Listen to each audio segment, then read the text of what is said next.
দেখুন, 2-4টা মসজিদ ভেঙে আর 200-400 মুসলমান মেরে কখনো ইসলাম ধ্বংস করা যাবে না। বর্তমান বিশ্বে 6 কোটিরও বেশি কোরআনের হাফেজ আছে, যারা সম্পূর্ণ কোরআন নিখুঁতভাবে তাদের হৃদয়ে রেখেছে। যারা ইসলামকে ধ্বংস করার চেষ্টা করেছে তারা নিজেরাই ধ্বংস হয়ে গেছে। মুসলিমদের উপরে যখন যখন বিজেপি আরএসএস আক্রমণ করবে, ভারতবর্ষে যে 86% হিন্দুদের মধ্যে এসসি এসটি ওবিসি আছে, তাদেরকে মুসলিমদের পাশে দাঁড়াতে হবে। কেন দাঁড়াতে হবে? আমরা যদি ইতিহাস পর্যালোচনা করি, যখন যখন নিম্নবর্ণের হিন্দুদের উপর আক্রমণ হয়েছে, তাদের শোষণ করা হয়েছে, তাদের আক্রমণ করা হয়েছে, তাদের মারা হয়েছে, পেটা হয়েছে, তাদের ছায়া মারায়নি যারা, এত ঘেন্না যারা করতো, সেই সময় আমরা দেখেছি মুসলিমরাই আমাদের পাশে দাঁড়িয়েছিল। বাংলাদেশ, পাকিস্তান ও তুরস্কের সামরিক সুসম্পর্ক ঘুম কেড়ে নিয়েছে ভারতের। 3 বাহিনীর আধুনিকায়নে নিয়মিত বাজেটের বাইরে আরও 27,000 কোটি টাকা বরাদ্দ দিচ্ছে ঢাকা। আসছে তুর্কি অ্যাটাক ড্রোন এবং 48টি পাকিস্তানি যুদ্ধবিমান। ভারতের কড়া নজরদারি উপেক্ষা করেই সামরিক সক্ষমতা বহুগুণ বাড়াচ্ছে বাংলাদেশ। কুরবানিতে আমরা খাচ্ছি গোস্ত আর রুটি, আর ওরা খাচ্ছে গোবর আর রুটি। এটাই হচ্ছে তাদের মধ্যে আর আমাদের মধ্যে পার্থক্য। অনেকদিন ধরেই দেখছি হিন্দু মুসলিম খুব চলছে।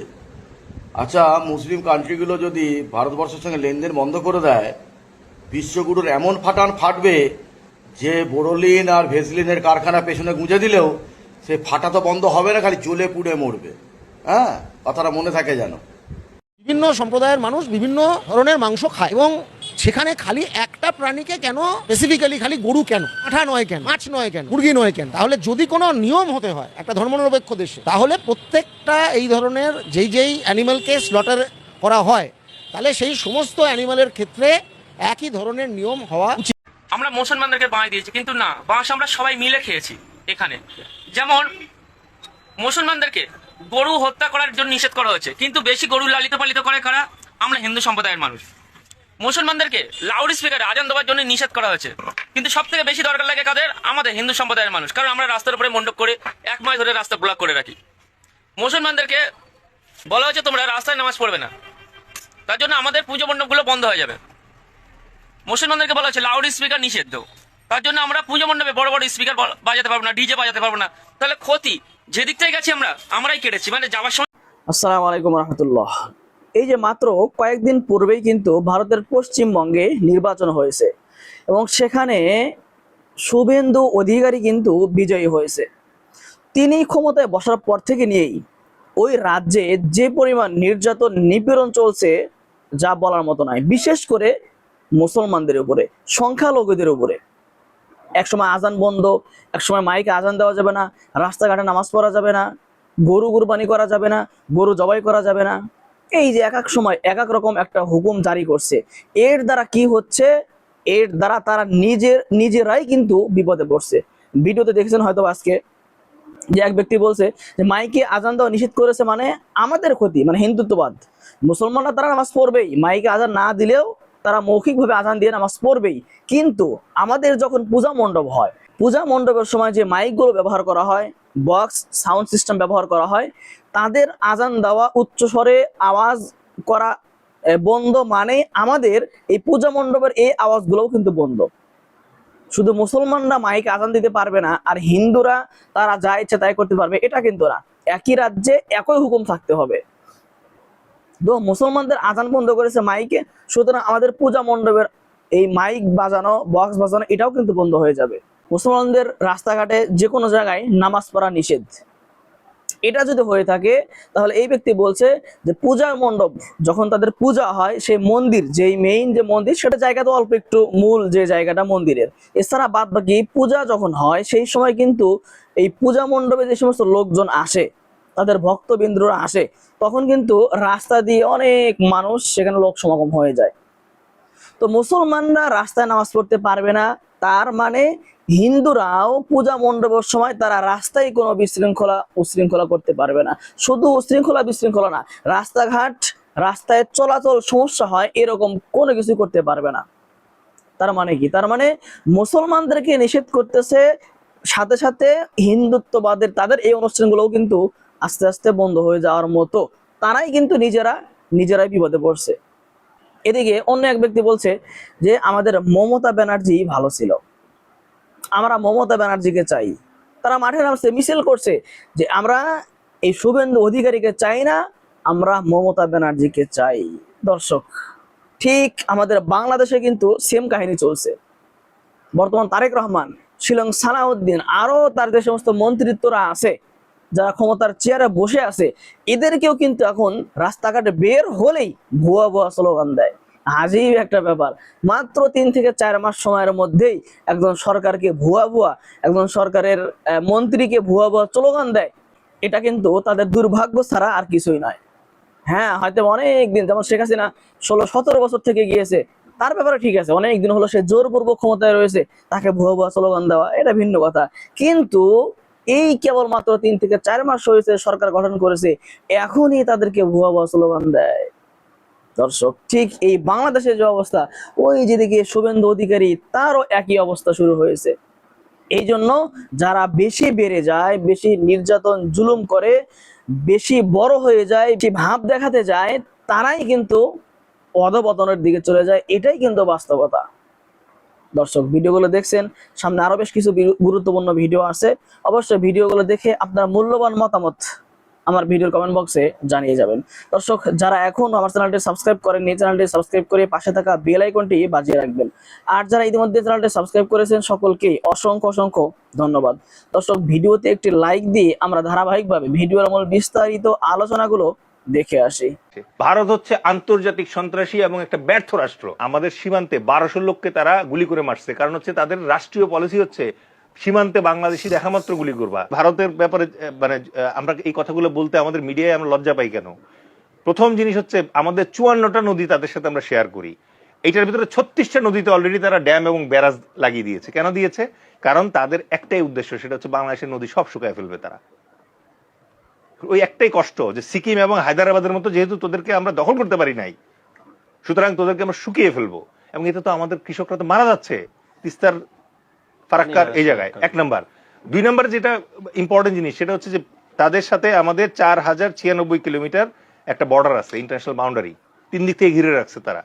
This is considered the most brutal border in the world. BSF K Butcher বলা হয়। বিএসএফ হচ্ছে পৃথিবীর একমাত্র সীমান্তরক্ষী বাহিনী যাদেরকে বুচার বলা হয়। কেন বলা হয়? 2000 সাল থেকে অদ্যাবধি আমাদের সীমান্তে 1200 লোককে তারা গুলি করে মারছে, কারণ হচ্ছে তাদের রাষ্ট্রীয় পলিসি হচ্ছে সীমান্তে বাংলাদেশি দেখা মাত্র গুলি করবা, shoot at sight, that is their policy. এবং 1200 জনকে মারছে কিসের জন্য? তাদের হাতে কোনো অস্ত্র ছিল? খালি হাতে সীমান্তের কাছে গেছে গুলি করে মেরে ফেলছে। পৃথিবীর আর কোনো সীমান্তে এই পরিমাণ মানুষ মারা হয় না। ঠিক আছে? আমরা এটা বলতে কেন লজ্জা পাই যে প্রতি 16 মিনিটে ভারতে মনে করেন যে ধর্ষণ হয়? ঠিক আছে, 1947 সালে ভারত স্বাধীনতা লাভ করেছে, তারপর থেকে অদ্যাবধি তারা গোয়া দখল করেছে, সিকিম দখল করেছে, হায়দ্রাবাদ দখল করেছে। এই 3টে রাষ্ট্রের যদি আপনার ভূমি যোগ দেন তাহলে বাংলাদেশের চেয়ে সাইজে বড়। এরকম একটা প্রতিবেশী যখন পাশে থাকে তখন তো আমাদের আতঙ্কিত হওয়ার যথেষ্ট কারণ আছে। মুসলমান নিধন চলছে ক্রমাগত ভাবে ওইখানে। এবার আসি হচ্ছে ট্রেড এন্ড কমার্সের ব্যাপারে। $16 বিলিয়ন ব্যবসা তারা করে, আর $2 বিলিয়ন ব্যবসা আমরা করি তাদের সাথে। তারা আমাদেরকে এটা এক সময় আমাদের মাথায় ঢুকাই দিছিল যে কলকাতায় না আসলে তো তোমরা চিকিৎসা ছাড়া মারা যাবা। 2 নাম্বার যে ভয়ঙ্কর জিনিসটা ঢুকাই দিছে সেটা হচ্ছে ভারতের বোটকা বোটকা পেঁয়াজ যদি তুমি না কিনো তাহলে তো তুমি পেঁয়াজ ছাড়া তরকারি খেতে হবে তোমাকে। Try to understand this. এবং তারা বাংলাদেশকে শুধু একটা জিনিসই শেখ হাসিনার মাধ্যমে ট্রিট করতো, সেটা হচ্ছে বাংলাদেশ হচ্ছে মেইনল্যান্ড ইন্ডিয়া হতে 7 সিস্টার্সে যাওয়া ট্রানজিট স্টেশন, এছাড়া বাংলাদেশের আর কোনো ইম্পর্টেন্স তাদের কাছে নাই। এবং এইটা এনশিওর করার জন্য ওই যে শেখ হাসিনা বলছে ভারতকে যা দিয়েছি তা আজাবুন মনে রাখবে, তো ভারত তো আসলে মনে রাখছে, শেখ হাসিনাকে তো আশ্রয় দিয়েছে, তার পুরা দলকে আশ্রয় দিয়েছে ইন্ডিয়া। আওয়ামী লীগের তো বাংলাদেশে পলিটিক্স করার দরকারই নাই, তারা তো ইন্ডিয়াতে গিয়ে করতে পারে। এখন ভয়ঙ্কর ব্যাপার যেটা, সেটা হচ্ছে যে এখন হঠাৎ করে ট্রান্সশিপমেন্ট বন্ধ করে দিচ্ছেন কেন? এখন হঠাৎ করে আমাদের মনে করছে পোর্টগুলো কেন আপনি সব বন্ধ করতেছেন? কারণ ওই মজা চলে গেছে ওখান থেকে, এখন তো কালাদান হয়ে ঘুরে যেতে হবে আপনাকে। সো এই জায়গাটাতে এসে আমাদেরকে এই জিনিসগুলো, ভারতের যে মানে আসল চেহারা, এটা আমাদেরকে প্রকাশ করতে হবে আমাদের স্বার্থে। ভারত হচ্ছে আন্তর্জাতিক সন্ত্রাসী এবং একটা ব্যর্থ রাষ্ট্র। সেই ব্যর্থ রাষ্ট্র এতটা ব্যর্থ যে তার নিজের দেশে এখন 9টা বিচ্ছিন্নতাবাদী আন্দোলন চলতেছে। আর ওরা ফান্ডিং করে কাকে? কুকিচিন আর্মিকে। ওরা ফান্ডিং করে কাকে? আমাদের এক্স শান্তি বাহিনী যারা আছে তাদেরকে। রাইট? বাংলাদেশে আপনি যত সমস্যা দেখতেছেন তার 90% সমস্যার এই গিট্টুগুলো আসে হচ্ছে ইন্ডিয়া থেকে। কার মাধ্যমে আসে? রয়ের মাধ্যমে আসে। রয়ের স্টেশন চিফ এখনো মনে করেন যে ইনট্যাক্ট বাংলাদেশে।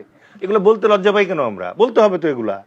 অন্য কোনো গভর্নমেন্টের তো বলার সুযোগ ছিল না, বাট এখন তো মানে আমাদের এই সুযোগটা ছিল আন্তর্জাতিক বিশ্বকে এটা দেখানোর জন্য। আমরা কি আন্তর্জাতিক বিশ্বকে এটা দেখাইতে পারছি যে ভারত হচ্ছে সেই রাষ্ট্র, যে রাষ্ট্র মনে করেন যে কানাডা এবং ইউএসএ তে তাদের রয়ের মাধ্যমে গুপ্ত হত্যা করেছে, তারা নির্জারকে মানে হত্যা করেছে। তুদা থেকে শুরু করে সবাই, অঞ্চল সভাপতি, বুথ মেম্বার, কর্মী, আম পাবলিক সবাই আজকে রাস্তায় নেমেছে।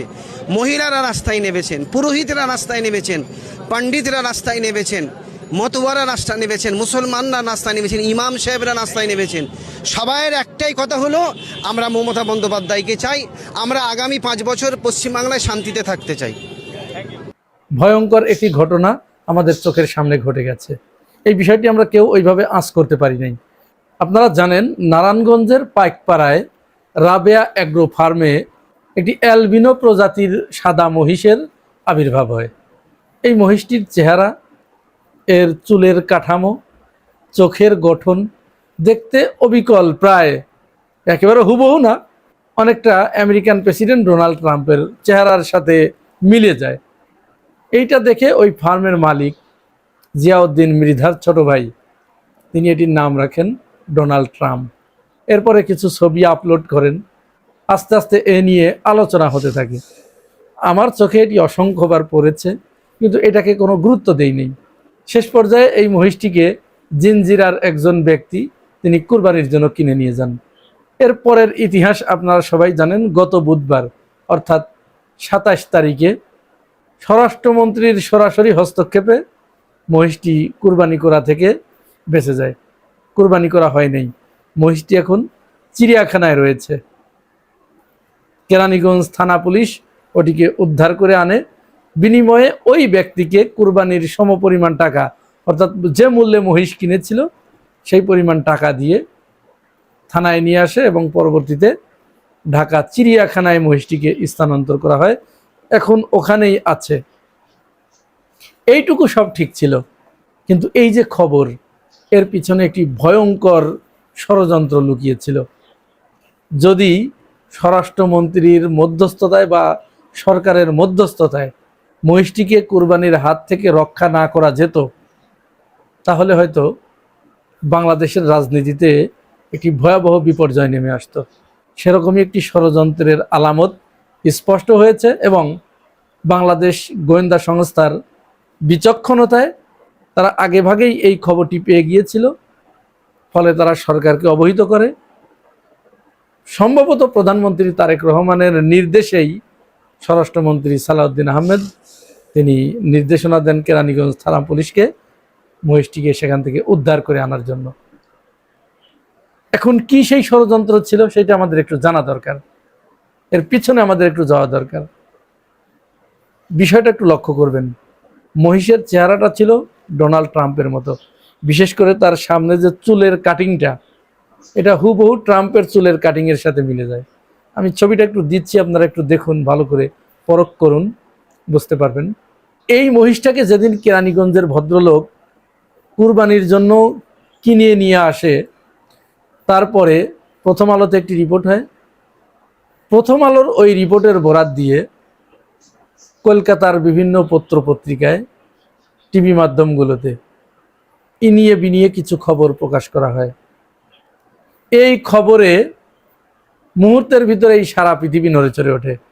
মার্কিন যুক্তরাষ্ট্রের বিখ্যাত প্রভাবশালী সংবাদ মাধ্যম CNN এর উপর একটা প্রতিবেদন তৈরি করে। এইটার পরে বিশ্বের প্রায় অধিকাংশ বড় বড় media, Al Jazeera, Reuters, AFP, Washington Post, বিভিন্ন সংবাদ মাধ্যম এই ব্যাপারে প্রতিবেদন প্রকাশ করে।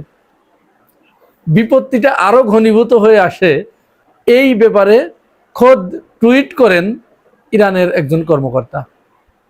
ইরানের ওই কর্মকর্তা যখন এই বিষয়ে টুইট করে বসেন এই মহিষ ডোনাল্ড ট্রাম্পকে নিয়ে, স্বাভাবিকভাবেই এটা আরো মুহূর্তের ভিতরে সারা পৃথিবীতে ভাইরাল হয়ে যায় এবং এটি ডোনাল্ড ট্রাম্পের দৃষ্টিগোচর হয়। ডোনাল্ড ট্রাম্প তিনি নিজেও একটা টুইট করে বসেন এইটা নিয়ে।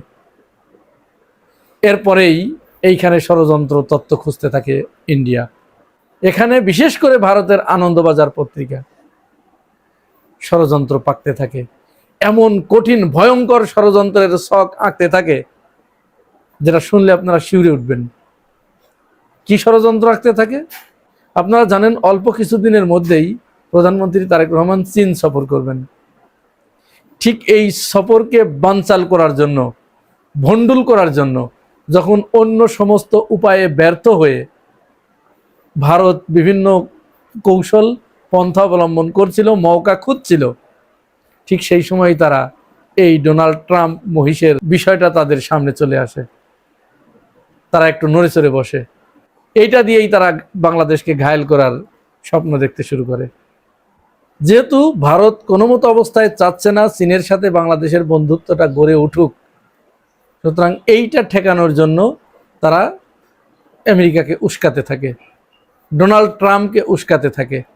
এবং এই ডোনাল্ড ট্রাম্পকে যদি কুরবানি করা হতো, তাহলে ওই কুরবানির দিনই বা তার পরের দিন ভারতের যে গণমাধ্যমগুলো আছে সেইখানে বড় বড় লাল অক্ষরে অন্তত ৩-৪টা সংবাদ শিরোনাম তারা করত। কি সংবাদ শিরোনাম তারা করত সেটাও কিন্তু তারা রেডি করে রেখেছিল, কিন্তু বাংলাদেশি গোয়েন্দাদের তৎপরতায় আগে ভাগে তারা এই সংবাদটি পেয়ে যায়। ফলে তারা সরকারকে অবহিত করে, প্রধানমন্ত্রী স্বরাষ্ট্রমন্ত্রীকে এই বিষয়ে অবহিত করে যে দ্রুত ব্যবস্থা নেবার জন্য। অনেকেই বলছেন, ধারণা করা হচ্ছে যে এই ব্যাপারে মার্কিন দূতাবাস থেকে স্বরাষ্ট্রমন্ত্রীকে ফোন করা হয়েছিল যে আপনারা এই ব্যাপারে একটু ভেবে দেখেন, এটা যেন না হয়। আবার কেউ কেউ বলছেন এক ধাপ এগিয়ে গিয়ে, এটা কিন্তু জাস্ট ছড়িয়ে পড়েছে সামাজিক যোগাযোগ মাধ্যমে, ডোনাল্ড ট্রাম্প স্বয়ং বাংলাদেশের প্রধানমন্ত্রীকে ফোন করে বিষয়টি অবহিত করেছেন। তবে ভারতের ষড়যন্ত্র ব্যর্থ হলো যেখানে, সেটা হচ্ছে এই মহিষকে যদি কুরবানি করা হতো, তাহলে ভারত আনন্দবাজার পত্রিকা পরের দিন সংবাদ শিরোনাম করত, ডোনাল্ড ট্রাম্পকে জবাই করে চীনকে ঘরে তুলল বাংলাদেশ। এই একটা শিরোনাম তারা করতে পারত। অথবা তারা আরেকটা শিরোনাম করতে পারত, মহিষ ডোনাল্ড ট্রাম্পকে জবাই করে মূলত মার্কিন যুক্তরাষ্ট্রের ডোনাল্ড ট্রাম্পকে প্রচ্ছন্ন হুমকি দিল বাংলাদেশ। এটা একটা শিরোনাম তাদের হতে পারত। আরেকটা শিরোনাম তারা করতে পারত, এবার বাংলাদেশে মার্কিন যুক্তরাষ্ট্রের প্রেসিডেন্ট ডোনাল্ড ট্রাম্পকে প্রকাশ্যে জবাই করা হলো। এরপরে তারা ভিতরে যা খুশি তাই লিখত। এইভাবে আরো বিভিন্ন ধরনের শিরোনাম তারা করত। এই শিরোনাম করে তাদের মূলত উদ্দেশ্য ছিল ডোনাল্ড ট্রাম্পকে বাংলাদেশের উপরে খেপিয়ে তোলা। তো এই শিরোনাম যখন হতো, তখন ডোনাল্ড ট্রাম্প নড়ে চড়ে বসত, বাংলাদেশের উপরে তিনি বিরাগভাজন হতেন। চীনের সাথে যে কূটনৈতিক সম্পর্ক বাংলাদেশ স্থাপন করতে যাচ্ছে, চাপ প্রয়োগ করে চীনের সাথে সেই সম্পর্কটা নষ্ট করতেন। চীন সফর বন্ধ করতেন, চীনে যেতে দিতেন না, হুমকি দিতেন, যদি চীনে যাও তাহলে কয়েকদিন আগে যে খলিলুর রহমানের নেতৃত্বে যে বাণিজ্য চুক্তি হয়েছে আমার সাথে, সেটা বন্ধ করে দেব, এই চুক্তি আর মানব না, চুক্তি বাতিল করা হবে। এই ধরনের বিভিন্ন হুমকি দিয়ে বাংলাদেশকে মূলত চীন থেকে সরিয়ে আনত। এতে লাভটা হতো কার? মূলত লাভবান হতো ভারত। আর এই কাজটাই করতে চাচ্ছিল ইন্ডিয়া। এখন উক্ত মহিষটাকে কুরবানি না করার সিদ্ধান্তে ভারতের এই স্বপ্নে, এই আশায় গুড়েবালি হয়েছে। হয়তো তারা এখন বিছানায় শুয়ে তাদের মাথার চুল ছিঁড়ছে আর ভাবছে, হায় হায়, কি করতে গিয়ে কি হলো। বাংলাদেশের বিজিবি কয়েকদিন আগে আমাদেরকে এরকম পেদানি খাওয়ালো, আমাদের বিএসএফকে। আবার বাংলাদেশের গোয়েন্দা সংস্থা আমাদের এত বড় বিশ্ববিখ্যাত গোয়েন্দা সংস্থা রকে এইভাবে নাকানি চোবানি খাওয়ালো। এই চিন্তায় হয়তো তারা অস্থির হয়ে বিছানায় বসে তাদের মাথার চুল ছিঁড়ছে। প্রিয় ভাই ও বোনেরা, ঘটনা যাই হোক, মূলত এই বিষয়টি যদি ঘটতো, মহিষটাকে যদি কুরবানি দেয়া হতো, তাহলে কিন্তু সত্যি সত্যিই বাংলাদেশের রাজনৈতিক ময়দানে একটা উত্তপ্ততা ছড়িয়ে পড়তো। আপাত দৃষ্টিতে ওই কৃষকের, যিনি কুরবানি দিতে পারেন নাই, তার একটু কষ্ট হলেও, মনোকষ্ট পেলেও কুরবানির হাত থেকে মহিষটাকে রক্ষা করা গেছে। মনে করি গোটা বাংলাদেশটাকেই একটা ষড়যন্ত্রের হাত থেকে রক্ষা করা গেছে। এখন এই মহিষটাকে কি আগামীবার কুরবানি দেয়া হবে নাকি কি করা হবে? মহিষটার ভাগ্যে এখন কি আছে? আমরা বোধ করি হয়তো মহিষটাকে চিড়িয়াখানাতেই রাখা হবে এবং ভারতের এই ষড়যন্ত্র রুখে দিতে এই মহিষটাকে হয়তো আর কখনোই কোরবানি করা হবে না, চিড়িয়াখানাতেই হয়তো মহিষটার মৃত্যু হবে। প্রিয় ভাই ও বোনেরা, আপনাদের কাছে কি মনে হয় জানাবেন মন্তব্যের ঘরে। আর আপনি যদি আমার এই চ্যানেলে নতুন হয়ে থাকেন তাহলে চ্যানেলটি সাবস্ক্রাইব করে পাশে থাকবেন। এতক্ষণে আমাদের সাথে থাকার জন্য ধন্যবাদ। ভিডিও দেখেছেন, ভিডিওর বিষয়ে আপনার যে কোনো মতামত থেকে থাকলে অবশ্যই ভিডিওর কমেন্ট বক্সে জানিয়ে যাবেন। দর্শক, আবার বলছি, যারা এখনো আমার চ্যানেলটি সাবস্ক্রাইব করেননি, চ্যানেলটি সাবস্ক্রাইব করে পাশে থাকা বেল আইকনটি বাজিয়ে রাখবেন। আর যারা ইতিমধ্যে চ্যানেলটি সাবস্ক্রাইব করেছেন সকলকেই আবারও অসংখ্য অসংখ্য ধন্যবাদ। সবাই ভালো থাকবেন, সুস্থ থাকবেন। আবারও দেখা হচ্ছে পরবর্তী কোনো ভিডিও নিয়ে।